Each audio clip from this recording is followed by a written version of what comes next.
O, diba? Nagustuhan talaga niya. Sarap po. O, thank you, Balik nak. na kayo sa apunan. Thank you, nak. Bubukas na po siya bukas kasi sabi ko ngayon. Patay tayo dyan. Hindi na issue ka pa. Pinahamak ako. Kasi, ayan, meat burger ang aming menu for today.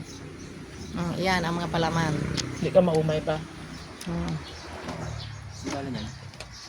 Diba? Yeah. Ayan.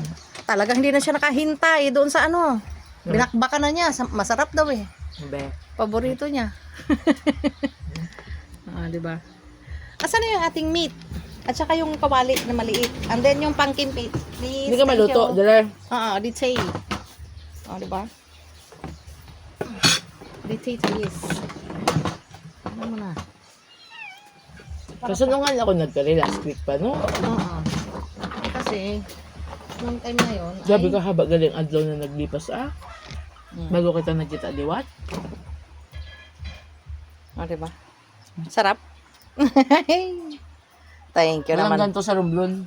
Diba? Sa Dito akin lang. yan, dito lang yan. Saan? Sa apunan. Thank you, nak. Love ya. Diba?